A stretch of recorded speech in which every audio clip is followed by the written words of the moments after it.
नाजरीन अस्सलामु अलैकुम। कुरान करीम में हजरत यूसुफ अलैहिस्सलाम का किस्सा हस्नुल क़सस यानी सबसे खूबसूरत बयान कहलाता है। हजरत यूसुफ अलैहिस्सलाम हर्रान में पैदा हुए। उनकी वालिदा का नाम हजरत रहील था और वालिद हजरत याकूब अलैहिस्सलाम। हजरत याकूब अलैहिस्सलाम हर्रान से हिजरत करके कनान चले गए, जहां उन्होंने काफी अरसा जिंदगी गुजारी। सफर के दौरान हजरत यूसुफ अलैहिस्सलाम की वालिदा हजरत रहील अपने दूसरे बेटे हजरत बिन्यामीन की पैदाइश के वक्त इस दुनिया से रुखसत हो गईं। कनान पहुंचकर उनकी खाला और सौतेली माँ ने उन दोनों भाइयों की परवरिश अपने बच्चों से बढ़कर की, ताकि उन्हें माँ की कमी महसूस न हो। एक सुबह हजरत यूसुफ अलैहिस्सलाम मुस्कुराते हुए वालिद के पास आए और अर्ज किया, बाबा जान, आज रात मैंने एक अजीबोगरीब ख्वाब देखा है। मैंने देखा कि 11 सितारे, चांद और सूरज मुझे सजदा कर रहे हैं। हजरत याकूब अलैहिस्सलाम ने ख्वाब सुनकर फरहत महसूस की और फरमाया, प्यारे बेटे, तुम्हारा ये ख्वाब सच्चा है। ये तुम्हारे रोशन मुस्तकबिल और नबूव्वत की निशानदेही करता है। रब तुम्हें ख्वाबों की तफसीर सिखाएगा और तुम पर अपनी नेमतें उसी तरह पूरी करेगा जैसे पहले तुम्हारे अजदाद हजरत इब्राहिम और हजरत इसहाक पर की। बेशक तुम्हारा परवरदिगार अलीम व हकीम है, लेकिन याद रखो, ये ख्वाब अपने भाइयों से न कहना। मुमकिन है हसद में आकर वो तुम्हारे खिलाफ कोई मंसूबा बना लें। चूंकि हजरत यूसुफ अलैहिस्सलाम और बिन्यामीन की वालिदा का इंतकाल हो चुका था, वो बिन माँ के रह गए थे, इसीलिए हजरत याकूब अलैहिस्सलाम को उनसे बेहद मोहब्बत थी। यही मोहब्बत भाइयों के दिलों में हसद का सबब बनी। सो उन्होंने सोचा कि किसी तरह बाप की तवज्जो यूसुफ से हटाकर अपनी तरफ कर ली जाए। एक दिन वो वालिद के पास आए और बोले, बाबा जान, आप हम पर एतमाद क्यों नहीं करते? हम यूसुफ के खैर ख्वाह हैं। उसे कल हमारे साथ सैर को जंगल ले जाने दीजिए।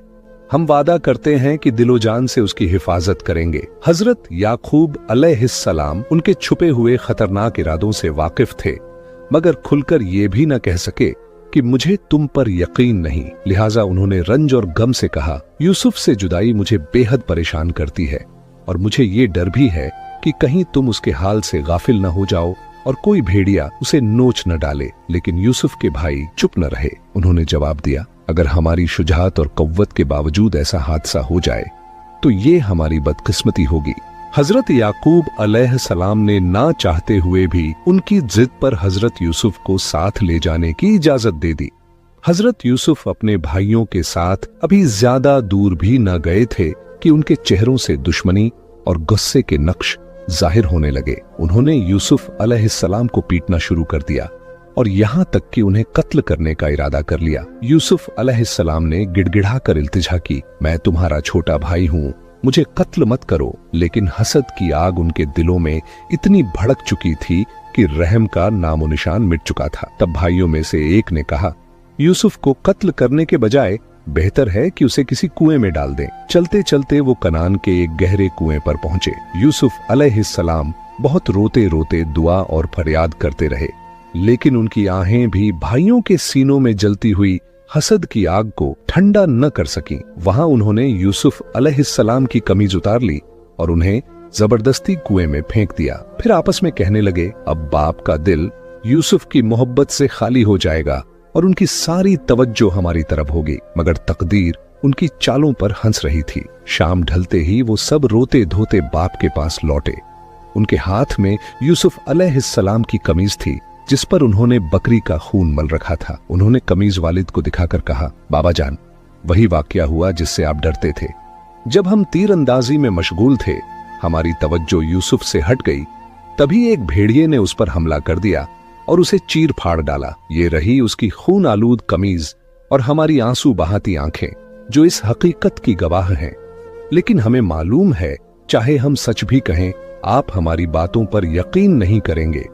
हजरत याकूब अलैहिस्सलाम दिल ही दिल में अपने बेटों के जुर्म को पहचान गए, लेकिन खामोश रहे।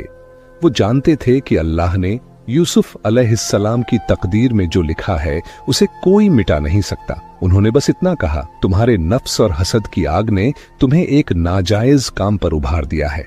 अब मैं सब्र इख्तियार करता हूँ और अपने परवरदिगार से मदद मांगता हूँ। उधर यूसुफ अलैहिस्सलाम कुएं की गहराई में तन्हा बैठे थे। सियाह अंधेरों ने उन्हें अपने घेरे में लिया हुआ था। वो अपने प्यारे बाप की हालत और अपने बेकसूर होने की कसक को सोचकर परेशान थे।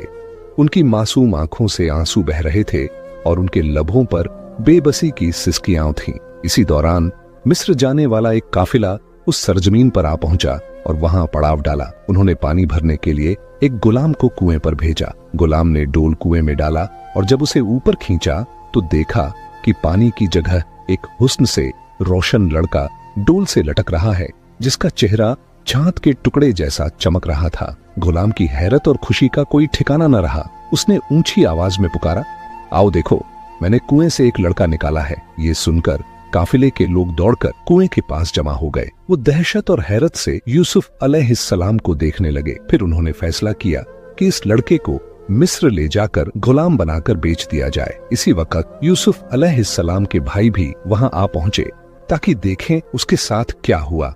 जब उन्होंने देखा कि यूसुफ काफिले वालों के पास है तो उन्होंने झूठ बोलते हुए कहा, ये हमारा गुलाम है जो गायब हो गया था और अब हमें मिल गया है। साथ ही उन्होंने यूसुफ अलैहिस्सलाम को धमकाया, अगर तुमने काफिले वालों को कुछ बताया तो हम तुम्हें कत्ल कर देंगे। मजबूर होकर यूसुफ अलैहिस्सलाम ने कहा, हाँ, मैं इनका गुलाम हूँ। काफिले वालों ने भाइयों से कहा, अगर तुम इस गुलाम को बेचना चाहते हो तो हम इसके खरीदार हैं। रिवायत में आता है कि भाइयों ने यूसुफ अलैहिस्सलाम को 20 दिनार में बेच डाला और इस तरह यूसुफ अलैहिस्सलाम काफिले वालों के साथ मिस्र की तरफ रवाना कर दिए गए।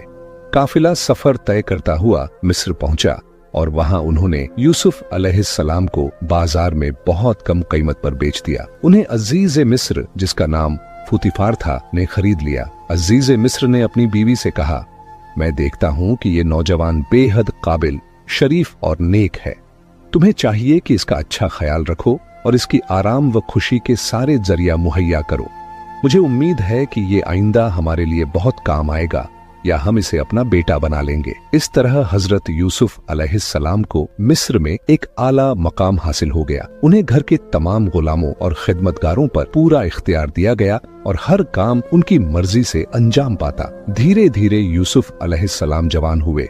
उनका हुस्न और शराफत ऐसा था कि जो भी उन्हें देखता दीवाना हो जाता। इसी घर में अजीज मिस्र की बीवी, जिसका नाम जुलेखा था, ने यूसुफ अलैहिस्सलाम का बेपनाह हुस्न देखा। वो उनके हुस्न और शराफत की शिद्दत से इस कदर मुतासिर हुई कि अपने दिल पर काबू न रख सकी। हर बार जब उनकी नजर यूसुफ पर पड़ती, उसके दिल में इश्क की आग और भड़क उठती। उसने कोशिश की कि इस जज्बे को दिल से निकाल दे, मगर नाकाम रही। दिन रात वो यूसुफ की याद में ही घुलती रहती। आखिरकार अपने दिल का बोझ हल्का करने के लिए उसने सोचा कि क्यों ना यूसुफ अलैहिस्सलाम से अपने दिल की बात कह दे। एक दिन मौका पाकर जब तन्हाई मयस्सर हुई तो उसने यूसुफ अलैहिस्सलाम के सामने अपने जज्बात का इजहार कर दिया। लेकिन यूसुफ अलैहिस्सलाम जो नबूवत के खानदान से थे, यूसुफ अलैहिस्सलाम ने पाक दामनी और इस्मत का दामन मजबूती से थामे रखा और उसकी तरफ से मुंह फेर लिया। लेकिन अजीज मिस्र की बीवी ने हार न मानी। उसका इश्क और भी भड़क उठा और उसने ठान लिया कि अब हर हाल में अपना मकसद हासिल करेगी। एक दिन मौका पाकर जब यूसुफ अलैहिस्सलाम महल में मौजूद थे तो उसने महल के सारे दरवाजे बंद कर दिए और बाहर जाने के सारे रास्ते रोक डाले। फिर उसने यूसुफ को अपने चंगुल में फंसाने की कोशिश की। यूसुफ अलैहिस्सलाम ये मंजर देखकर फौरन एक कमरे से दूसरे कमरे की तरफ भागने लगे ताकि कोई दरवाजा खोलकर बाहर निकल जाए, मगर अजीज मिस्र की बीवी उनका पीछा करती रही।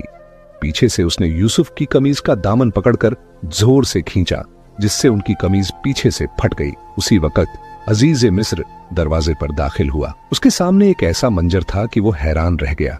यूसुफ अलैहिस्सलाम आगे थे, उनकी कमीज फटी हुई थी और उनकी बीवी अजीब हालत में उनके पीछे दौड़ रही थी, मगर वो औरत जरा भी घबराई नहीं। उसने फौरन मामले को पलटकर नया रुख दे दिया और यूसुफ अलैहिस्सलाम को गुनहगार ठहराने की कोशिश की। उसने अजीज से कहा, ये किनानी जवान एहसान फरामोश निकला। तुम्हारी गैर मौजूदगी में इसने तुम्हारी इज्जत से खेलने का इरादा किया। अब तुम ही बताओ, जो शख्स तुम्हारी बीवी के साथ गलत काम करना चाहे उसकी सजा इसके अलावा क्या हो सकती है कि उसे कैद कर दिया जाए या सख्त अजाब दिया जाए। मगर यूसुफ अलैहिस्सलाम जो हर हाल में सच पर कायम रहते थे, उन्होंने उस वक्त भी हकीकत बयान की। उन्होंने कहा, ऐ अजीज, इस औरत ने मुझे नाजायज काम की तरफ खींचा, लेकिन मैंने उसकी तरफ से मुंह फेर लिया और गुनाह पर राजी नहीं हुआ। फिर यूसुफ अलैहिस्सलाम ने कहा, इसका फैसला ये शैदाई बच्चा करेगा जो यहाँ पालने में लेटा हुआ है। अल्लाह ताला ने उस बच्चे को बोलने की तावानाई दी और उसने यूसुफ अलैहिस्सलाम के हक में गवाही दी। उसने कहा, यूसुफ की कमीज को देखो, अगर वो सामने से फटी है तो यूसुफ गुनहगार हैं, और अगर पीछे से फटी है तो यूसुफ सच्चे हैं। और अजीज की बीवी ने उन पर नाह का इल्जाम लगाया है। जब अजीज मिस्र ने देखा कि यूसुफ अलैहिस्सलाम की कमीज पीछे से फटी है तो वो समझ गया कि इस मामले में यूसुफ का कोई कसूर नहीं। लिहाजा उसने यूसुफ से कहा, ऐ यूसुफ, इस किस्से को यहीं खत्म कर दो और इस वाक़े पर किसी से गुफ्तगू न करना, ताकि लोग हमारे बारे में बातें न करने लगें। फिर उसने अपनी बीवी से मुखातिब होकर कहा, ये तुम्हारा औरतों का मकर है और ये मकर बड़ा ही अजीब है। जाओ अल्लाह की बारगाह में तौबा करो, तुम गलत करने वालों में से हो। हालांकि अजीज मिस्र ने पूरी कोशिश की कि उसकी बीवी का राज फाश न होने पाए, लेकिन मिस्र की औरतों को इसकी खबर हो गई। उन्होंने अपनी महफिलों में इस वाक़े की चर्चा शुरू कर दी, बल्कि कुछ ने तो अजीज की बीवी पर खुलकर तनकीद की और उसे मलामत करने लगी। इस सख्त तनकीद ने अजीज की बीवी को बहुत रंजीदा और परेशान कर दिया। तब उसने सोचा कि क्यों न कोई ऐसी चाल चली जाए कि वो औरतें खामोश हो जाएं और उसके साथ हमदर्द बन जाएं। बहुत गौर फिक्र के बाद उसने एक खास दिन पर अपने घर एक महफिल सजाने का फैसला किया और मिस्र की तमाम औरतों को उसमें बुलाया। जब औरतें आईं और तकियों से टिक कर बैठ गईं, तो उन्हें मेवे और फल पेश किए गए, जिन्हें खाने के लिए छुरी से काटना पड़ता था। इसलिए हर औरत को एक एक छुरी दे दी गई। फिर उसी वक्त अजीज की बीवी ने इशारा किया कि हजरत यूसुफ अलैहिस्सलाम कमरे में दाखिल हों। ज्यों ही यूसुफ अलैहिस्सलाम अंदर आए, उन औरतों के होश उड़ गए। उनका जमाल इतना बेमिसाल था कि सब दीवानी हो गईं और बेसाख्ता अपने हाथ काट बैठे। वो हैरत से कहने लगीं, ये इंसान नहीं बल्कि कोई फरिश्ता नुमा शख्स है। अजीज की बीवी इस मंजर पर फतह याबी की मुस्कुराहट छुपा न सकी। उसके होंठों पर फतह की चमक साफ झलक रही थी और उसने गर्व से कहा, ये वही यूसुफ है जिसके इश्क पर तुम मुझे मलामत करती रही हो। तुमने इसे एक बार देखा और अपने हाथ काट बैठे, लेकिन मैंने इसे सुबह शाम अपने घर में रहते देखा है। उसी की सोहबत में उठना बैठना, देखना सुनना मेरा रोज का मामला है। तो भला कैसे ना मैं अपने दिल पर काबू खो बैठती और इससे वस्ल की तलबगार न होती। फिर उसने अपने गरूर और हसरत से कहा, यूसुफ ने तो पाक दामनी को अपना शहार बना रखा है। वो मुझसे मुंह मोड़ता है और इस्मत की हद से आगे कदम नहीं बढ़ाता। इसके बावजूद मैं उससे अच्छा सलूक करती हूँ, लेकिन अगर ये मेरी बात न मानेगा तो इसे कैद कर दिया जाएगा। दिन गुजरते गए और अजीज मिस्र की बीवी बार बार यूसुफ अलैहिस्सलाम को अपने जाल में फंसाने की कोशिश करती रही, लेकिन उसकी हर कोशिश नाकाम साबित हुई, यहाँ तक कि वो पूरी तरह नाउम्मीद हो गई। दूसरी तरफ यूसुफ अलैहिस्सलाम इस फितने और आजमाइश से बेहद परेशान थे, मगर उन्होंने अल्लाह की बारगाह में सहरा लिया। वो हर वक्त अपने रब से पनाह मांगते और एक मोमिन की तरह सब्र और इस्तिकामत पर कायम रहे। आखिरकार उन्होंने दुआ में हाथ उठाए और अर्ज किया, ऐ मेरे परवरदिगार, कैद खाने का अंधेरा और उसकी तकलीफें मुझे बर्दाश्त हैं, मगर इस औरतों के फितने से बचना उससे भी ज्यादा जरूरी है। अगर तूने उनकी मक्कारी और शर्मनाक हरकतों को मुझसे दूर न किया तो मैं गुनाह के गड्ढे में गिर सकता हूँ और जाहिलों में नाम लिखा जा सकता है। अल्लाह ताला ने यूसुफ अलैहिस्सलाम की दुआ कबूल की और उन्हें इस बहुत बड़े फितने से निजात बख्शी। जब अजीज मिस्र की बीवी यूसुफ से पूरी तरह मायूस हो गई तो उसने शहर की औरतों से शिकायत करना शुरू कर दी। वो कहने लगी, यूसुफ ने मुझे मिस्र की औरतों में बदनाम कर दिया है, मेरी इज्जत को मिट्टी में मिला दिया है। अगर तुम मेरी खोई हुई आबरू वापस दिलाना चाहते हो तो उसे कैद कर दो और मेरे दामन पर लगा हुआ दाग मिटा दो। हालांकि सबूत साफ थे। यूसुफ अलैहिस्सलाम की पाकदामनी सबकी आंखों के सामने थी और उनकी कमीज के बारे में गवाही भी हो चुकी थी, लेकिन अजीज मिस्र फिर भी अपनी बीवी के बहकावे में आ गया और उसने बेगुनाह यूसुफ अलैहिस्सलाम को कैद खाने में डाल दिया। इस तरह अल्लाह ताला ने यूसुफ अलैहिस्सलाम को शैतान के एक बहुत बड़े फितने से बचाया और वो जेल की दीवारों के पीछे पहुंचा दिए गए। जिस दिन यूसुफ अलैहिस्सलाम को कैद खाने में ले जाया गया, उसी दिन बादशाह के 2 नौजवान दरबारी भी जेल में डाले गए।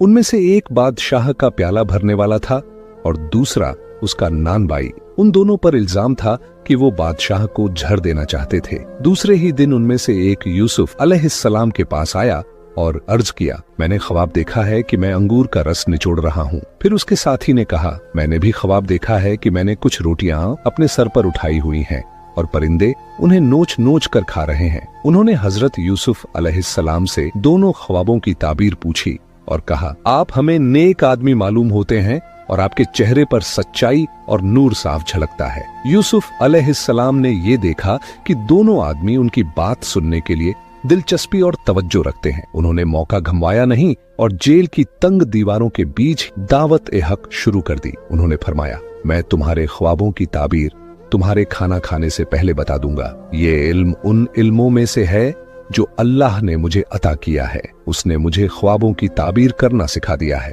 मैंने उन कौमों से किनारा कर लिया है जो अल्लाह पर ईमान नहीं रखती और आखिरत का इनकार करती हैं, बल्कि मैं अपने बाप दादा हजरत इब्राहिम, हजरत इसहाक और हजरत याकूब के दीन का पाबंद हूँ। हमारे लिए ये झेबा नहीं कि हम अल्लाह के साथ किसी को शरीक ठहराएं। फिर यूसुफ ने उनसे कहा, ऐ मेरे साथियों, तुम ही इंसाफ करो, क्या मुख्तलिफ बनावटी खुदाओं की परस्तिश बेहतर है या उस एक अल्लाह की इबादत करना जो सब पर गालिब है? जिनकी तुम परस्तिश करते हो वो महज नामी गिरामी हैं, जिन्हें तुम और तुम्हारे बाप दादाओं ने खुदा बना लिया है, जबकि अल्लाह ने उनकी हकीकत की कोई दलील नाजिल नहीं की। इसके बाद कुछ जुमले कहकर हजरत यूसुफ अलैहिस्सलाम ने अपनी बात जारी रखते हुए दोनों कैदियों के ख्वाब की ताबीर बयान की। उन्होंने कहा, ऐ मेरे साथियों, जिसने ख्वाब में देखा कि वो अंगूर निचोड़ रहा है, उसकी ताबीर ये है कि जल्द ही उसे रिहाई मिलेगी और वो अपने पहले वाले ओहदे पर बहाल कर दिया जाएगा। लेकिन जिसने देखा कि उसके सर पर रोटियां हैं और परिंदे उन्हें नोच नोच कर खा रहे हैं, तो उसकी ताबीर ये है कि उसे मौत की सजा दी जाएगी। वो सूली पर लटका दिया जाएगा और परिंदे उसका गोश्त नोच नोच कर खाएंगे। यही है तुम्हारे उन ख्वाबों की ताबीर जिन्हें तुमने मुझसे बयान किया था। इसके बाद यूसुफ अलैहिस्सलाम को ख्याल आया कि इन दोनों में से एक यानी साखी जल्द ही रिहा होकर शाही दरबार में वापस जाएगा। तो उन्होंने उसे ताकीद करते हुए कहा, जब तुम बादशाह के पास पहुंचो तो मेरे बारे में जिक्र करना और मेरी बेगुनाही बयान करना। शायद वो मुझे इस कैद से आजाद कर दे। और वाकई ऐसा ही हुआ। दोनों ख्वाब उसी तरह पूरे हुए। एक को रिहाई मिली और वो अपने काम पर बहाल हो गया, जबकि दूसरे को सूली पर लटका दिया गया। लेकिन अफसोस, वो साथी जिसे रिहाई मिली थी यूसुफ अलैहिस्सलाम को भूल गया। इस वजह से यूसुफ को कई साल और कैद खाने में गुजारने पड़े। एक सुबह जब बादशाह नींद से उठा तो उसने एक अजीब ख्वाब देखा और सख्त परेशान हो गया। उसने अपने दरबार के सारे हाकिमों और दानिशमंदों को बुलाया और कहा, मैंने ख्वाब में देखा कि 7 मोटी ताजा और खूबसूरत गायें नदी से निकलकर चरागाह में चल रही हैं। फिर 7 दुबली पतली और बदशक्ल गायें पानी से निकलीं और उन्होंने पहली 7 गायों को खा लिया।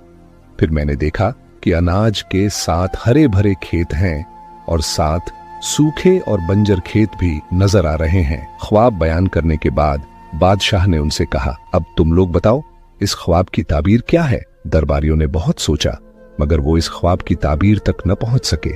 दरबारियों ने लाचार होकर कहा, जो कुछ आपने देखा है वो आपकी बेचैनी का नतीजा है और हम इस किस्म के ख्वाबों की ताबीर नहीं जानते। मगर हकीकत ये थी कि बादशाह का ये ख्वाब अल्लाह ताला ने हजरत यूसुफ अलैहिस्सलाम की रिहाई का जरिया बनाया था।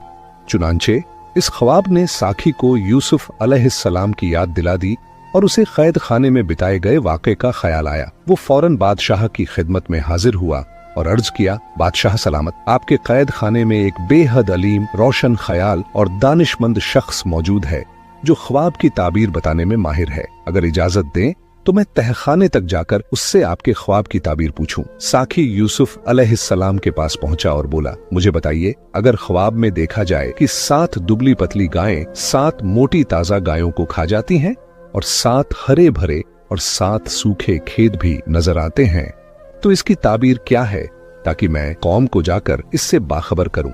हजरत यूसुफ अलैहिस्सलाम जो अल्लाह के भेजे हुए पैगंबर थे, उन्होंने न सिर्फ बादशाह के ख्वाब की ताबीर बयान की, बल्कि लोगों को निजात और खुशहाली की तरफ भी रहनुमाई की। उन्होंने फरमाया, मिस्र में 7 साल तक बहुत बरकत और नेमतें होंगी, जमीन भरपूर फसल देगी और लोग गल्ले से मालामाल हो जाएंगे।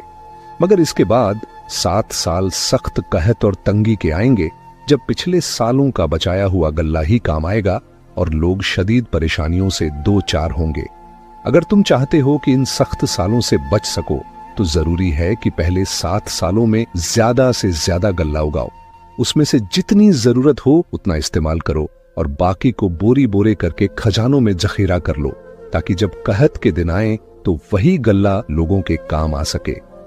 जब बादशाह ने अपने ख्वाब की ये ताबीर सुनी तो उसका चेहरा खिल उठा और उसके दिल से परेशानी दूर हो गई। वो समझ गया कि ये ताबीर किसी बहुत ही अक्लमंद और सच्चे आदमी ने बयान की है। चुनांचे उसने हुक्म दिया, यूसुफ अलैहिस्सलाम को मेरे पास ले आओ, ताकि मैं उनसे जिंदगी की परेशानियों और मुश्किलात में मदद ले सकूं और उनके नजरिए से फायदा उठाता रहूं। शाही नुमाइंदे यूसुफ अलैहिस्सलाम को जेल से रिहाई दिलाने पहुंचे, लेकिन यूसुफ अलैहिस्सलाम ने फौरन बाहर आने से इनकार कर दिया। हालांकि उस वक्त उनके लिए आजादी की बहुत अहमियत थी, क्योंकि वो सालों से कैद खाने की तंग और घुटन भरी फिजा में जिंदगी गुजार रहे थे।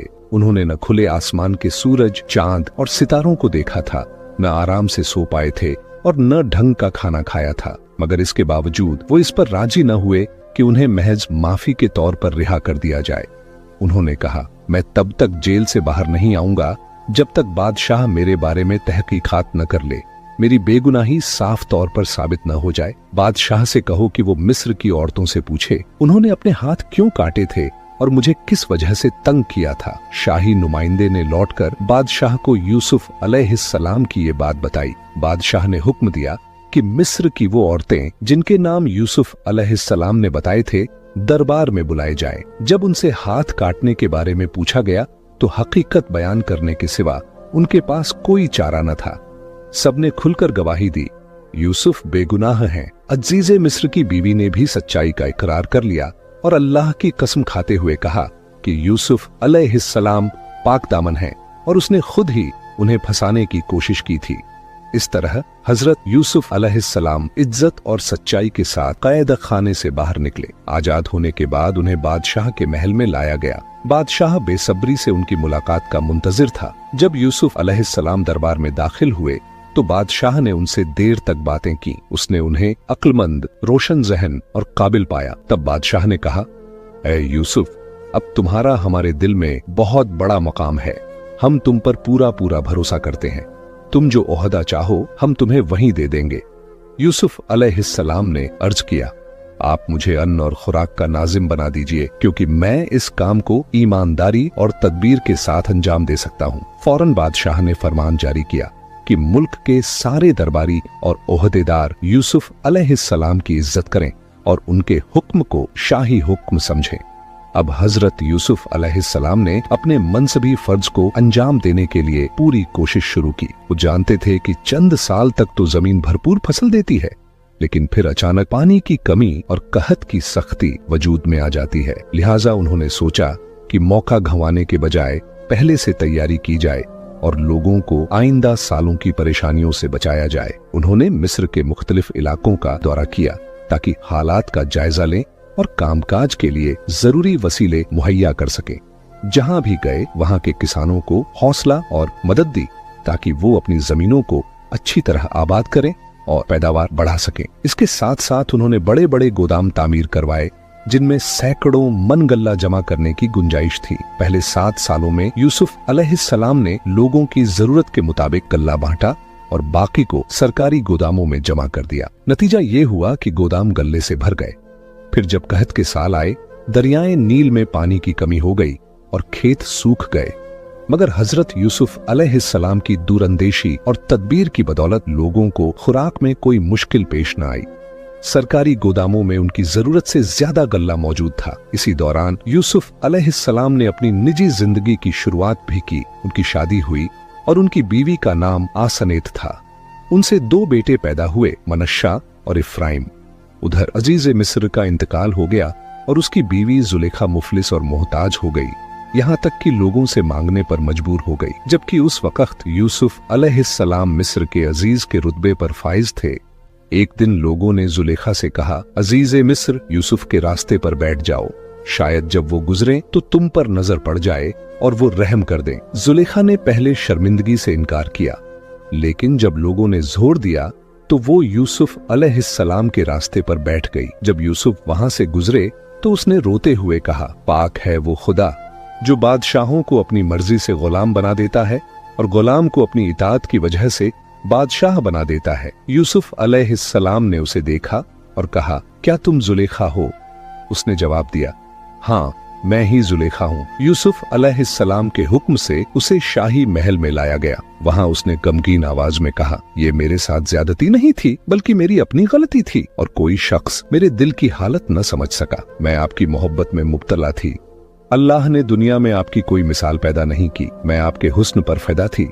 मिस्र में मुझसे ज्यादा मकबूल औरत कोई न थी, न ही मेरे बराबर दौलत किसी के पास थी, लेकिन मेरा शौहर नामर्द निकला। यूसुफ ने पूछा, अब तुम्हारी क्या हालत है? जुलेखा ने कहा, मैं चाहती हूँ कि आप दुआ कीजिए, अल्लाह मेरी जवानी लौटा दे। अल्लाह ताला ने उसकी दुआ कबूल की और उसे फिर से जवान और हसीन बना दिया, यहाँ तक कि वो बिल्कुल कुंवारी लड़की जैसी हो गई। फिर अल्लाह के हुक्म से हजरत यूसुफ अलैहिस्सलाम ने उससे निकाह किया और उसे अपनी मोहतरमा बना लिया। धीरे धीरे हजरत यूसुफ अलैहिस्सलाम की हिकमत और रहनुमाई से मिस्र की हुकूमत ने इतनी तरक्की की कि उसका दायरा फलस्तीन और कनान तक फैल गया। हर जगह यूसुफ अलैहिस्सलाम का नाम लिया जाता और लोग उनकी खिदमतों की तारीफ करते। मिस्र के लोग कहा करते, मिस्र का निजाम हुकूमत एक काबिल और नेक इंसान के हाथों में है। उसी की तदबीर से मुल्क एक सख्त कहत से बच गया और वो सबके साथ इंसाफ और रहमत का बर्ताव करता है, सबको गल्ला मुहैया करता है। ये बातें सुनकर हजरत याकूब अलैहिस्सलाम ने अपने बेटों को बुलाया और कहा, मेरे बेटो, अब हम कहत और तकलीफ से दो चार हैं। सफर की तैयारी करो और अजीज मिस्र के पास जाओ, जिसकी हर जगह तारीफ हो रही है। लेकिन बिन्यामीन को मेरे पास छोड़ जाओ, ताकि तुम्हारी जुदाई मुझे और गमगीन न कर दे और तन्हाई की वजह से मैं उदास न हो जाऊं। यूसुफ अलैहिस्सलाम के भाई अपने ऊंट लेकर मिस्र की तरफ रवाना हो गए, ताकि वहां से अल्लाह के फजल से गल्ला खरीद कर वापस ला सके। जब यूसुफ अलैहिस्सलाम के भाई मिस्र पहुंचे और गल्ला खरीदने के लिए उनकी खिदमत में हाजिर हुए, तो यूसुफ ने फौरन उन्हें पहचान लिया।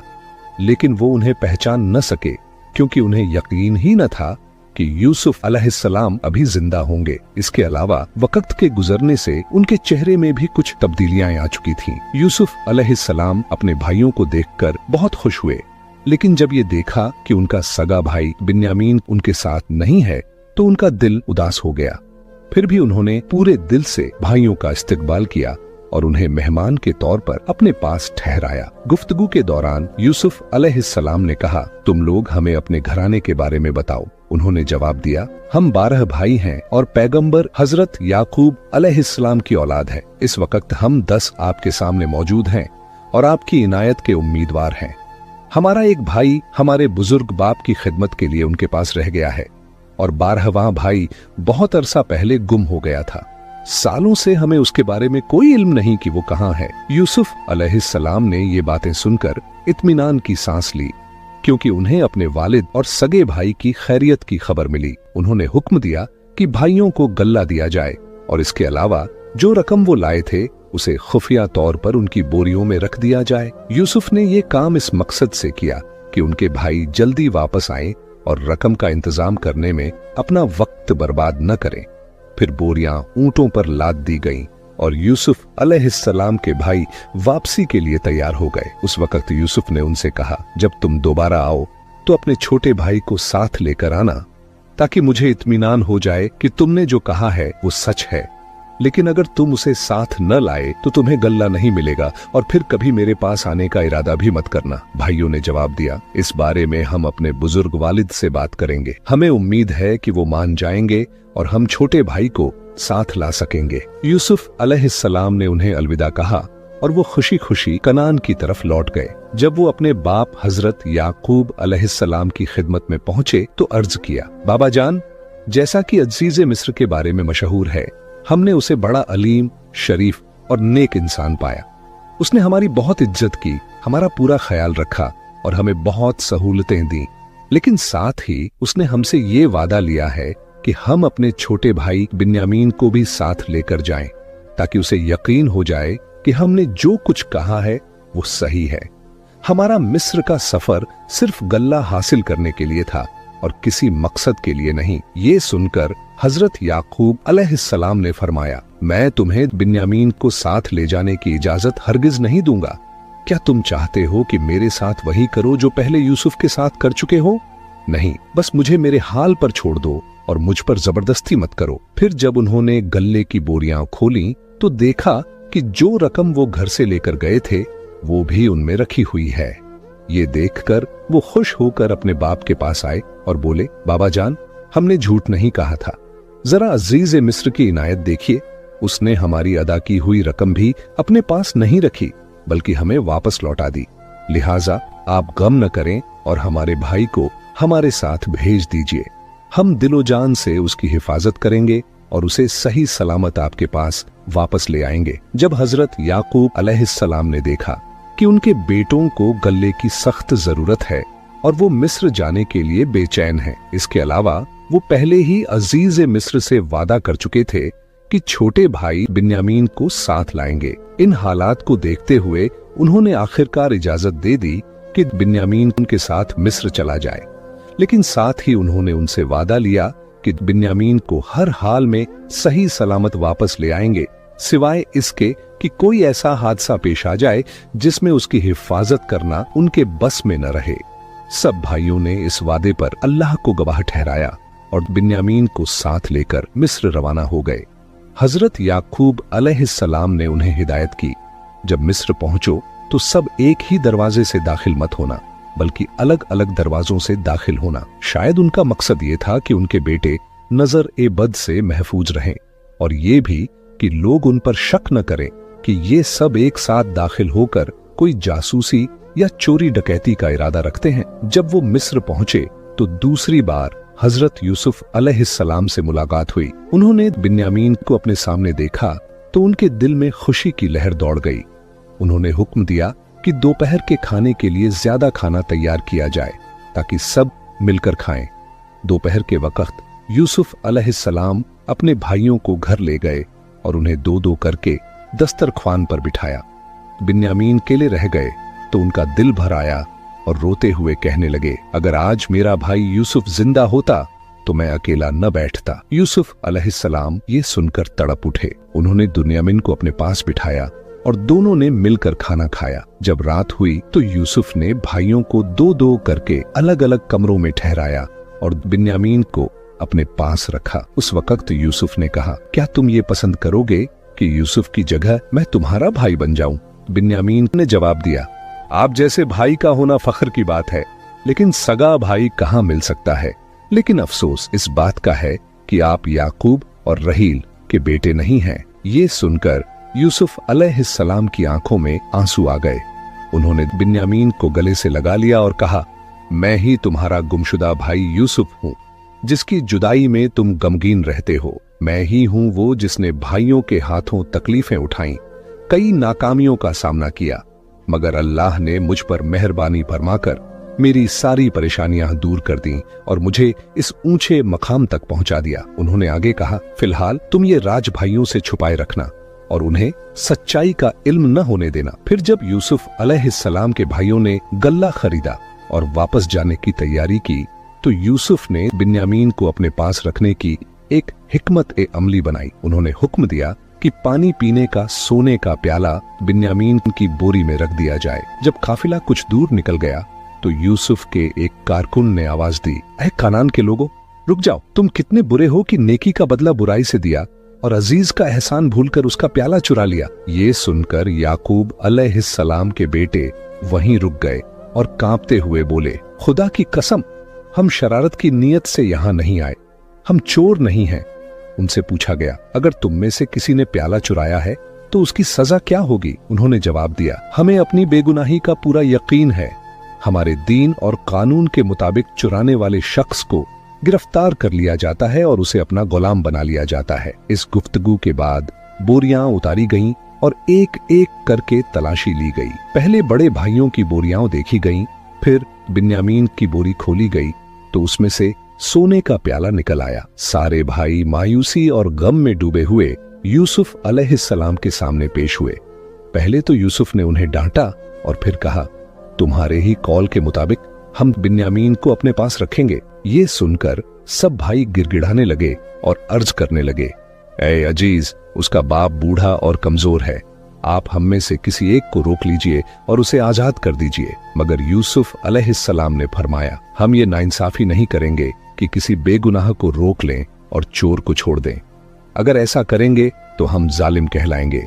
अगर इसने चोरी की है तो इसमें ताज्जुब की बात नहीं, इसका एक भाई भी पहले चोरी कर चुका है। उनका इशारा हजरत यूसुफ अलैहिस्सलाम की तरफ था। वो पुराने किस्से को याद दिलाना चाहते थे।